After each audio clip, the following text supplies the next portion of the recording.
E aí, gente, tudo bom?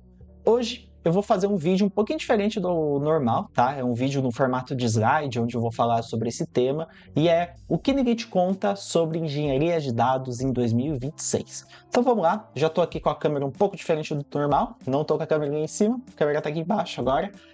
Então vamos lá, já tô aqui com o nosso slide aberto. O que ninguém te conta sobre engenharia de dados em 2026? Vou passar aqui pro lado. A maioria dos cursos são genéricos. A maioria dos cursos que você vai encontrar por aí, em outras plataformas, em outros lugares, são genéricos. Eu não estou dizendo que todos, tá? Tem muito curso bom, tem muita faculdade boa, tem muita plataforma de curso que realmente é bom, que realmente vai te ensinar alguma coisa útil, mas alguns cursos só querem te vender a stack da moda.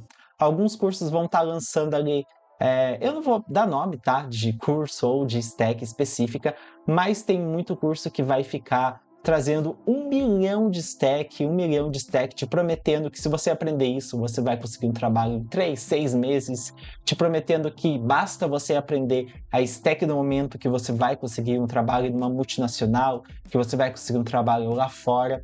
E assim, não é verdade, tá? Você precisa ter fundamentos, você precisa saber o que você está fazendo, você precisa saber a base, você precisa saber como as coisas funcionam para depois pensar em aprender uma stack.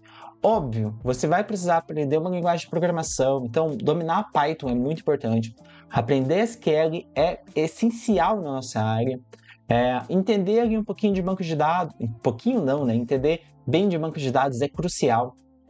Aprender uma stack ou outra é interessante, tá? Até para você saber quando usar, quando deixar de usar uma stack. Então, você tem que conhecer essas stacks, mas não é as stacks que vão te dar a oportunidade no mercado. São os fundamentos somados com essas stacks. E é um pouco sobre isso que eu quero falar hoje. É um pouco sobre isso, sobre o fato de que a maioria dos cursos são genéricos e sobre essa venda, essa enxurrada de stacks, essa venda desenfreada de cursos que vocês vê por aí, o que elas estão fazendo, tá? Então a gente tem aqui um memezinho que eu trouxe, como se fosse aqui um curso extremamente genérico, falando que você vai ganhar de graça um e-book de Big Data, um curso extremamente genérico para liberar o seu potencial, enfim, para você clicar em vários ícones e logos aleatórios. E assim, não faz sentido você aprender 1 milhão de coisas sem um foco, sem fundamentos. Então vamos avançar um pouco aqui. Antes da gente entender, tá, mais sobre isso, o que mudou nos últimos 3 a 5 anos, tá? Nos últimos 3 a 5 anos, dentro da nossa área, vamos parar para pensar lá em 2020, tá? Até um pouco antes, tá? Eu adicionaria até um pouco mais de tempo aqui. Antes, na nossa área, tinha muito especialista em ferramenta. Então, especialista em ferramenta era Deus, assim, na nossa área. Hoje em dia, a gente precisa de pessoas que resolvem problemas, que resolvem situações reais. Antes, existia uma escassez de dev. Então, se você é da época da pandemia, que tinha as empresas contratando a rodo, que contratava qualquer pessoa sem formação, você talvez lembre um pouco disso. Hoje, a gente tem um monte de dev, tem um monte de ferramentas para nos ajudar, só que existe escassez de pensamento.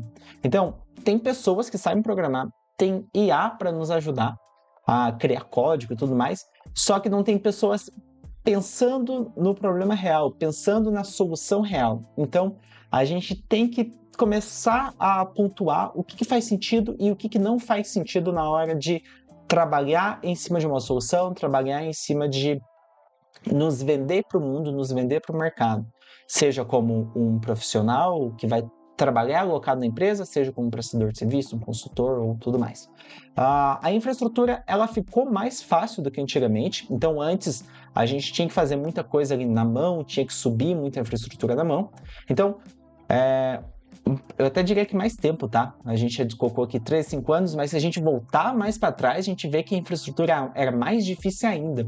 Mas hoje a gente tem infraestrutura as a code, que é algo que é recente, mas se a gente der um passo para trás, a gente vê que já existia ali alguns anos atrás. Só que a gente tem infraestrutura as a code somado com inteligência artificial.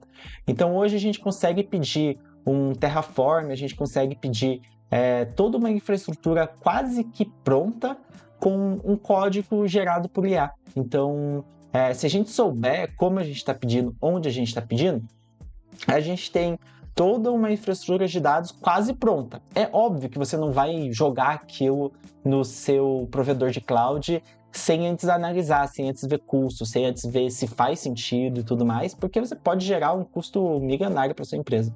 Mas a gente tem isso, a gente tem ferramentas que facilitaram a própria infraestrutura. Só que o que complicou, né, o que ficou mais difícil foi a decisão contínua. E a decisão contínua e a decisão ficou cada vez mais difícil. Então, a decisão contínua, né, de processos e tudo mais, e a decisão de processos está cada vez mais difícil.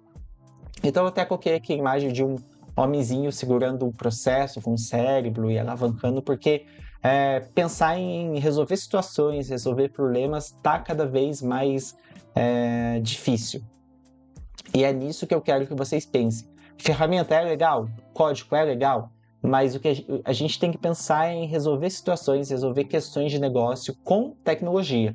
E daí você vai ter que conseguir juntar o seu lado de engenheiro com o seu lado de pessoa que resolve questões tecnológicas.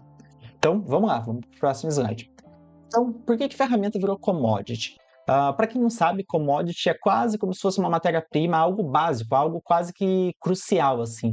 Algumas pessoas falam que código virou commodity, e a certo ponto eu acredito, código virou commodity, e isso acontece porque tem muita IA generativa gerando código, muita ferramenta pronta, low code, no code, que está criando as coisas para a gente de forma mais rápida, mais eficiente. Então, sim, de uma forma mais ampla, a ferramenta sim virou commodity.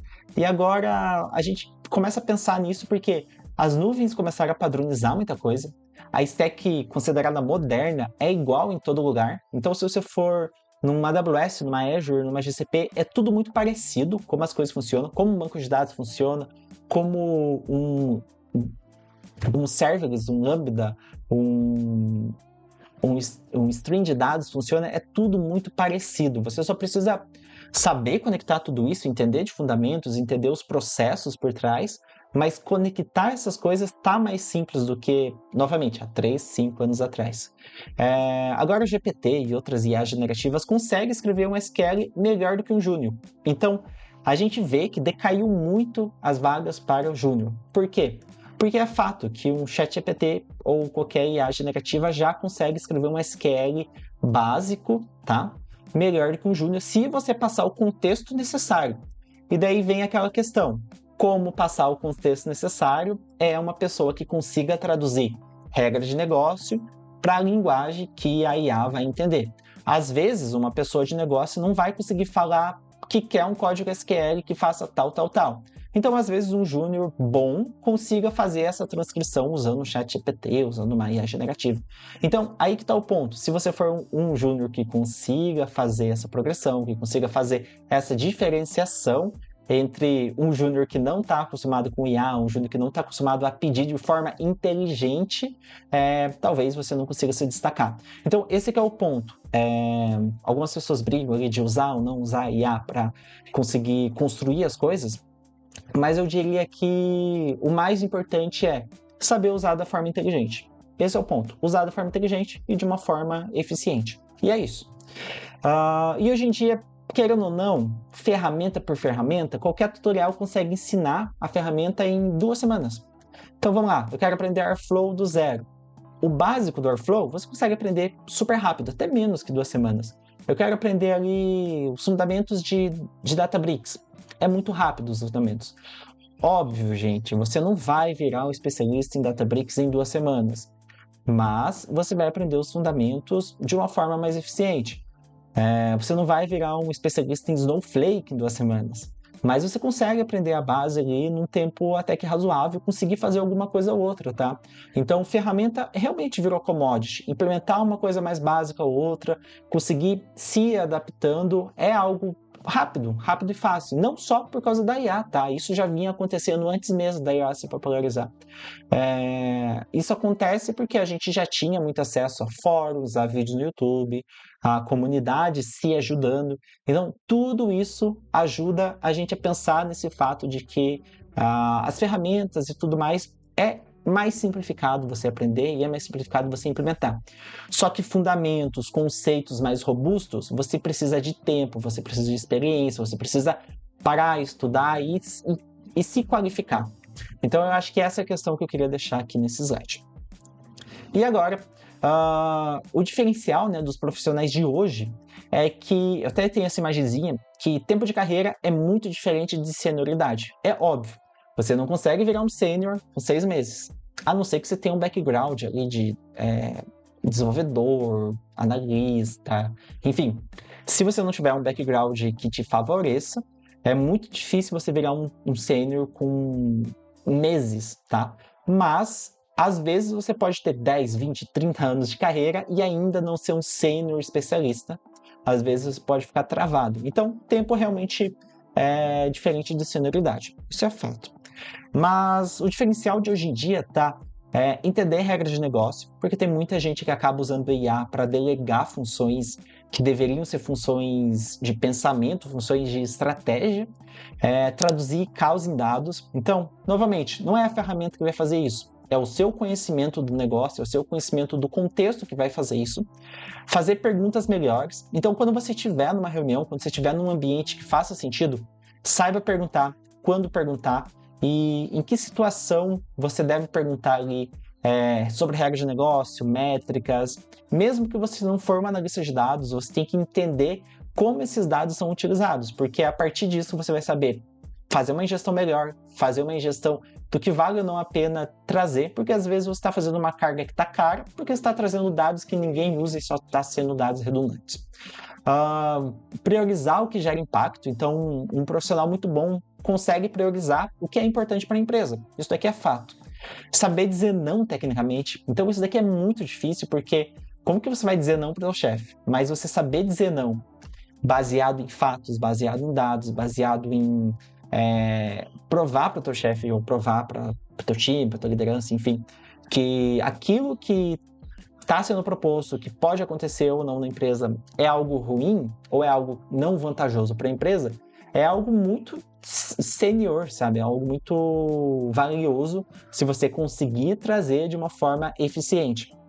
Então, é algo a se pensar, tá? É algo a se pensar a médio e longo prazo, se colocar com essa postura de alguém que consegue dizer não no projeto, quando necessário. Não vai sair dizendo não para qualquer coisa só porque você quer dizer não. Então, tem que pensar quando agir de certa forma. Outra coisa é o erro de quem estuda só stack. A gente já está falando isso no vídeo e eu acho que é algo que a gente tem que pensar. Quem aprende 10 ferramentas, mas não sabe explicar por que usa e quando usa cada uma. Então, você aprende lá Airflow, você aprende Databricks, você aprende, Datadog, você aprende Snowflake, você aprende Arbite, mas tipo, você não sabe para que serve. Por que você aprendeu Airflow e Arbite se você nem entendeu que os dois servem para orquestração? Por que você aprendeu Jenkins se você poderia ter aprendido uma dessas coisas só? Então, entender quando usar cada uma das ferramentas é algo muito interessante. E a gente fala muito aqui na comunidade, no curso também, mas na comunidade a gente tem muitas essas discussões no grupo do WhatsApp sobre quando usar uma ferramenta ou outra, ou quando fazer um script ali na mão que já resolve o nosso problema. Porque às vezes você não precisa fazer uma engenharia super complexa, às vezes é algo simples e já resolve o seu problema. Então é isso, é sobre isso. Sobre você conseguir resolver as suas questões com algo mais simplificado, com algo mais realista, tá? Não entender de SLA, custo, impacto. Então, SLA seria o tempo que você tem de entrega, o custo, né? O custo que você tem ali na nuvem, por exemplo, e o impacto do que você faz em relação à empresa, ou até mesmo o impacto social que suas entregas podem fazer com a empresa de forma geral. Então, é importante você pensar nessas coisas. Não participar da decisão. Então, se você só recebe demanda, por mais júnior que você seja, sabe? Tipo, tenta começar a dar palpite Se o lugar for um lugar saudável, eles vão te acolher. Pode ser que eles não aceitem tudo, porque te falte ali um pouco de experiência para aceitar o seu palpite como verdade. Mas só eles pararem e te escutarem, se for um lugar saudável, já é muito valioso. Com o tempo, você vai pegando experiência e vai conseguindo trazer dicas e conseguir falar mais coisas que possam ajudar de fato a empresa, então, ou o teu grupo, ou o teu projeto. Então faz sentido você se colocar nas decisões e se colocar em algo que gere discussão e que gere atrito, porque ficar ali numa zona confortável não vai te tirar do conhecimento cru que você tem hoje. Então, vamos lá para o próximo slide. E, bom, de forma geral, eu fiz aqui uma tabelinha de quem vai sofrer versus quem vai se dar bem em 2026 na área de dados como um todo, tá? Então tem até uma imagem, quem vai sofrer para conseguir crescer e quem que vai se dar bem para conseguir crescer na nossa área. Então, quem só executa a tarefa, quem espera ticket pronto, quem não entende o problema e quem depende de ferramentas para pensar, e aqui a gente inclui IA e tudo mais, é a pessoa que, obviamente, vai sofrer para conseguir crescer na área. Talvez cresça, mas talvez cresça de uma forma mais lenta e realmente sofrendo. E agora, quem entende porquê antes do como, então quem entende porquê das coisas antes do como fazer as coisas, quem conversa com produto e negócio também vai conseguir ter uma vantagem, quem transforma dado em decisão e quem assume responsabilidade. Então, óbvio, responsabilidade tem consequência, mas se você consegue assumir responsabilidade de uma forma que você consiga arcar com essas consequências e consiga ter maturidade para isso, você vai se dar bem na área e vai conseguir crescer aí, talvez ganhando promoções e tudo mais, ou talvez até conseguindo demonstrar isso numa entrevista e conseguindo a sua primeira oportunidade. Então, acho que é isso. Esse foi o último slide. Espero que vocês tenham gostado desse formato, é um pouquinho diferente pra gente. Um formato aí de slide. Fazia bastante tempo que eu não trazia slide aqui pro canal. Acho que desde a época que o canal era Webziac. Não sei se alguém aqui tá na época de, sei lá, 10 anos atrás. Mas eu fico muito feliz em trazer conteúdos diferentes para vocês e espero que isso abra caminhos para discussões. Então, comente aí o que você achou, o que você acha desse tema, desse assunto, né? Sobre cursos que vendem só ferramenta, que querem surfar em hype aí de... Não vou nem falar N8N e outras coisas, mas é isso, gente. Novamente, muito obrigado. Cola lá no grupo do WhatsApp, que é só acessar o diegojunia.help, clicar no íconezinho do WhatsApp, vocês vão para o nosso grupo lá e é isso. Muito obrigado novamente, um abraço e bons estudos. Espero que vocês tenham um ótimo ano.